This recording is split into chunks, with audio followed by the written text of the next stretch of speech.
Welcome back guys. तो आज की इस वीडियो में आप लोगों को ये बताने जा रहा हूँ कि आप लोग अपने अपने वेब पेज में हेडिंग्स और टाइटल कैसे क्रिएट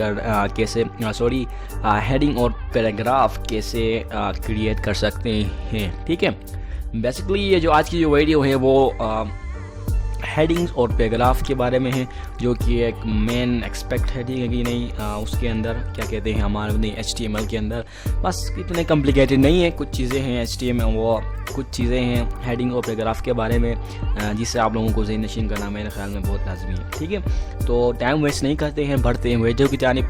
तो सबसे पहले हम क्या करेंगे, हेडिंग से स्टार्ट ले लेंगे कि भाईजान ये हेडिंग क्या है, कैसे क्रिएट करते हैं, कितने टाइप्स ऑफ हेडिंग है, क्या क्या है। ठीक है, सबसे पहले मैं आपको बताऊंगा कि हेडिंग टैग H से क्रिएट होता है। ठीक है, तो आप कहेंगे कि हाँ भाईजान H से क्रिएट होता है, लेकिन आपके सामने जो विंडो में आपने किया है वहाँ पर तो H1 है, तो ये भाईजान ये H1 क्या चीज़ है। ठीक है, तो मैं आपको अगर ये बताऊं, ये स्मैडफ ने तो मेरा दिमाग ख़राब करवा ही दिया है। ठीक है, तो अगर मैं आपको ये बताऊं कि फॉर एग्ज़ाम्पल ये जो हेडिंग है, हेडिंग्स में कुछ चीज़ें हैं, यानी कि हेडिंग 1, हेडिंग 2, हेडिंग 3। ठीक है, एक होता है मेन हेडिंग, यानी ओवरऑल। फॉर एग्जांपल में कुछ हेडिंग है वो है HTML। ठीक है, एक HTML एक मैंने टैग फॉर एग्जांपल मैंने एक हेडिंग डाला। अब HTML के अंदर मैं उसके एडवांटेजेस के बारे में बता सकता हूँ, लिख सकता हूँ, डिसएडवांटेजेस, ठीक है ना, उसके फीचर्स के बारे में लिख सकता हूँ, उसके थोड़ा हिस्ट्री के बारे में। तो ये हिस्ट्री, फीचर, एडवांटेजेस, डिसएडवांटेजेस को मुझे लिखना पड़ेगा, तो मुझे सब हेडिंग्स में लिखना पड़ेगा। ठीक है, तो सब हेडिंग्स के लिए लिखना पड़ेगा, तो उसको हम HTML के अंदर कैसे कर सकते हैं। ठीक है, तो वो हम देखेंगे। तो मैंने आपको बताया था कि बेसिकली जो आपके पास हेडिंग्स हैं वो H1 से लेके H6 तक है। हम आपको दिखाएंगे कि ये क्या होता है। ठीक है, यहाँ पर मैंने बॉडी टैग के अंदर मैंने आप H1 जो कि सबसे लार्जेस्ट हेडिंग है, H1 जो कि सबसे लार्जेस्ट बड़ी हेडिंग है, वो मैंने क्रिएट किया है। मैं इसे कॉपी करता हूँ और क्या करता हूँ, मैं इसे Ctrl+C करता हूँ और मैं कोई कितना हो गया, 2, 4, 6। ठीक है, पूरा हो गया। अब मैं क्या करता हूँ, इनके नंबर्स को चेंज करके मैं करता हूँ 1 2 3 4 5 6 till 6। ठीक है, तो एक और चीज़ अगर मैं आपको बताना चाह रहा हूँ, प्लस यानी एज अ बोनस पॉइंट, वो ये है कि अगर आप विजुअल स्टूडियो के अंदर मल्टीपल कर्सर क्रिएट करना चाहते हैं। ठीक है, फॉर एग्जांपल हमारे केस में हम चाहते हैं कि यहाँ भी कर्सर आ जाए, यहाँ भी कर्सर आ जाए, यहाँ भी कर्सर आ जाए, इस तरह मतलब मल्टीपल कर्सर क्रिएट करना चाहते हैं तो वो भी हम कर सकते हैं। ठीक है, उसके लिए सबसे पहले आपको क्या करना पड़ेगा, अपनी कीबोर्ड के अंदर Alt दबा के उसके बाद आपको क्लिक करना पड़ेगा। सबसे पहले हम मेन कर्सर को हम यहाँ लाएंगे, उसके बाद फिर यहाँ लाएंगे, Alt दबाएंगे, यहाँ पे क्लिक करेंगे, एक मल्टीपल कर्सर बन गया। फिर हम यहाँ पे क्लिक करते हैं, फिर हम यहाँ पे क्लिक करते हैं, यहाँ पे इस मॉडल ने तो हमारा दिमाग खराब।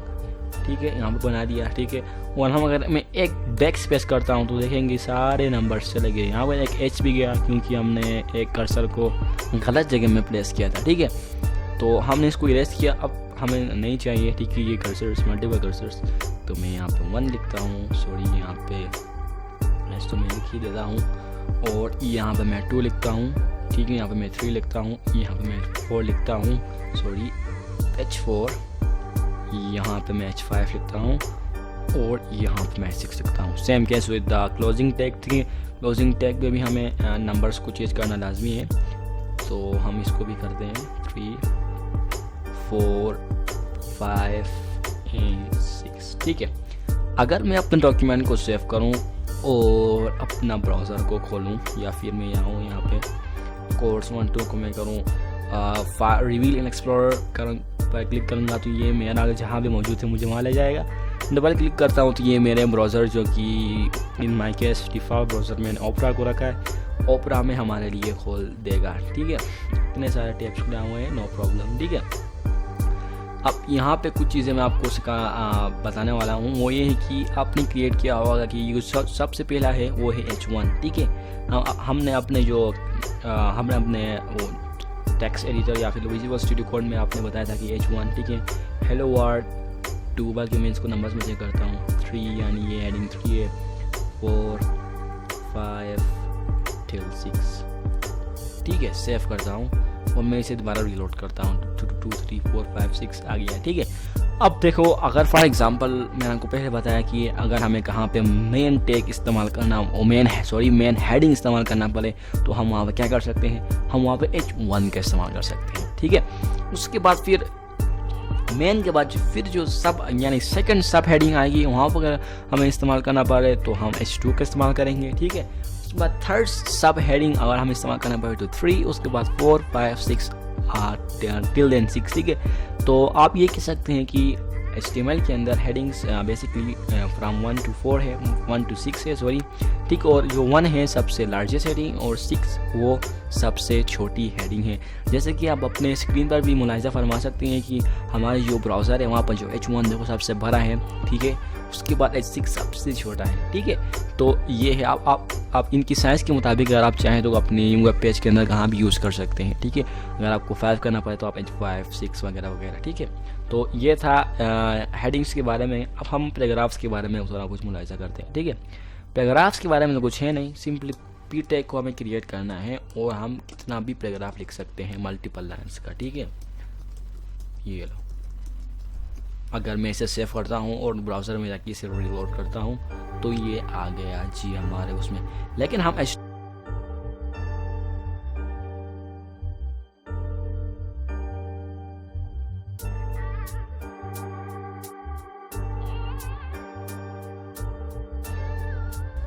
ठीक है पैराग्राफ टैग बना दिया।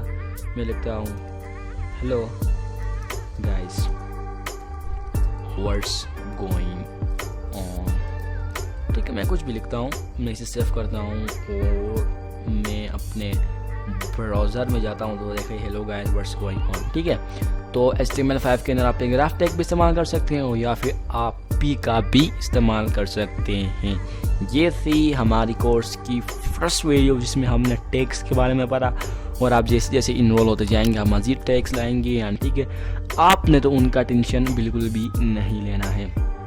तो अगर आप ठीक है आपने टेंशन लेना ही नहीं है ठीक है। तो असल में मेरा ऐसा था कि मैं जो इस चैनल को असल में इंग्लिश में ही बनाने वाला था क्योंकि मैं इंग्लिश में बनाना पसंद करता हूँ, मैं इंग्लिश स्पीकिंग बहुत मेरी अच्छी है ठीक है। लेकिन मुझे एक थिंग ने मुझे मजबूर किया कि मैं उर्दू में बना दूँ। और क्या थी पता है, वो ये थी कि भैया क्यों ना मैं अपनी ही लैंग्वेज जो कि उर्दू है उस पर बना के अपने ही लोगों को अच्छी तरह ट्रेन करूं ठीक है, उनको एक अच्छा मकान दिला सकूं ठीक है, जिसकी वजह से वो अपने फ्रीलांसिंग कर सकते हैं ठीक है। अगर आप अच्छी तरह HTML जो कि मेरे कोर्स में मैंने सब कुछ समझाना है और मैं समझाऊंगा ठीक है, अगर मेरे कोर्स को आप फॉलो करते हैं तो आप एक फ्रीलांसर इंशाअल्लाह ताला बन जाएंगे। क्योंकि इसमें इस कोर्स के अंदर सिर्फ मैं आपको HTML नहीं सिखाऊंगा बल्कि आपको ऐसे वेबसाइट्स में बताऊंगा जहाँ से आप इमेजेस ले सकते हैं ठीक है वेबसाइट्स के लिए ठीक है।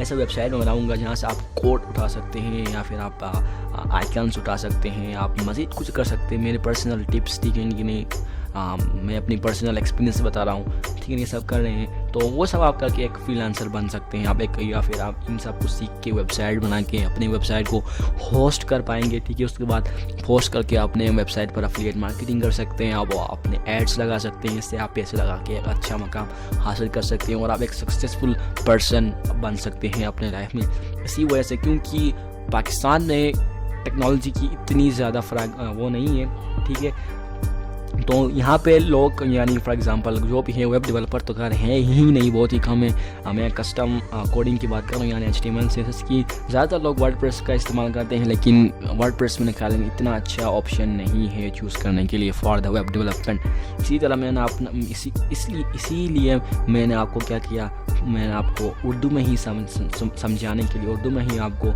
HTML CSS बूटस्ट्रैप और ये सब कुछ मैं आपको लाने वाला हूँ। आपने उनका टेंशन नहीं लेना है। मुझे अगर सपोर्ट मिल गया तो इंशाअल्लाह ताला ये मेरी तरफ से आप प्रॉमिस हो गई कि आगे मैं आपको CSS जिसमें animations transitions each and everything clear से आपको बताऊंगा।